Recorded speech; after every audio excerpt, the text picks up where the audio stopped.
एक बार राजा कृष्णदेवराय के दरबार में एक विदेशी व्यापारी आया था।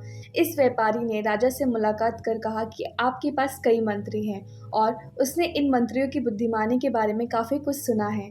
इस व्यापारी ने राजा से अनुमति मांगी कि वो उनके मंत्रियों के ज्ञान की परीक्षा लेना चाहता है।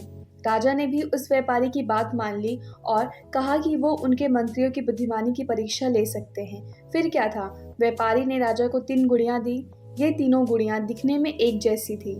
गुड़िया राजा को देने के बाद व्यापारी ने राजा से कहा कि आपके मंत्री मुझे 30 दिन के अंदर एक जैसी दिखने वाली इन गुड़ियों में क्या अंतर है, ये बताएं। राजा ने भी व्यापारी की बात मानते हुए अपने राज्य के मंत्रियों को बुलाया और उन्हें ये कार्य करने को दिया। हालांकि राजा ने तेनालीरामा को यह कार्य नहीं सौंपा था, लेकिन लंबे समय तक कोई भी मंत्री ये नहीं बता पाया कि आखिर एक जैसी दिखने वाली इन गुड़ियों में क्या अंतर है। फिर राजा ने यही कार्य तेनालीरामा को सौंपा और जैसे ही 30 दिन पूरे हो गए, वो व्यापारी राजा के दरबार में अपनी चुनौती का जवाब मांगने आया। फिर क्या था, तेनालीरामा ने उस व्यापारी को कहा कि इन 3 गुड़ियों में एक गुड़िया अच्छी है, एक ठीक ठाक है, जबकि एक बहुत बुरी है। तेनालीरामा के इस जवाब को सुनकर सब हैरान रह गए कि आखिर किस आधार पर तेनाली ने यह जवाब दिया। फिर तेनालीरामा ने सबके सामने एक गुड़िया के कान में एक तार डाली और वो तार गुड़िया के मुंह से निकल आई।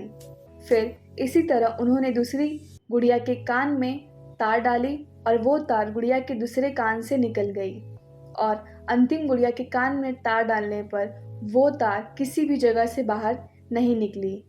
जिसके बाद तेनालीरामा ने कहा कि जिस गुड़िया के मुंह से तार बाहर निकली है वो गुड़िया बुरी है, क्योंकि उसको अगर कोई कुछ बताएगा तो वो सबको उस बात की जानकारी दे देगी। वहीं जिस गुड़िया के कान से तार बाहर निकली है वो गुड़िया ठीक ठाक है, क्योंकि अगर उसे कोई कुछ बताएगा तो वो उसको ध्यान से नहीं सुनेगी।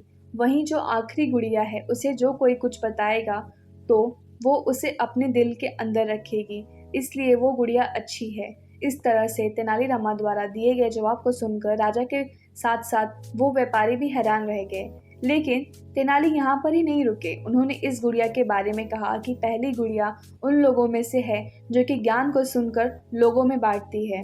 दूसरी गुड़िया उन लोगों में से है जिनको जो सिखाया जाता है उन्हें वो समझ नहीं आता। और आखिरी गुड़िया उन लोगों में से है जो कि ज्ञान को अपने तक ही सीमित रखती है। तेनाली के इस जवाब को भी सुनकर राजा काफ़ी खुश हुए। उस व्यापारी को भी समझ आ गया कि उसने जो राजा के मंत्री की बुद्धिमानी के बारे में सुना था वो एकदम सही था।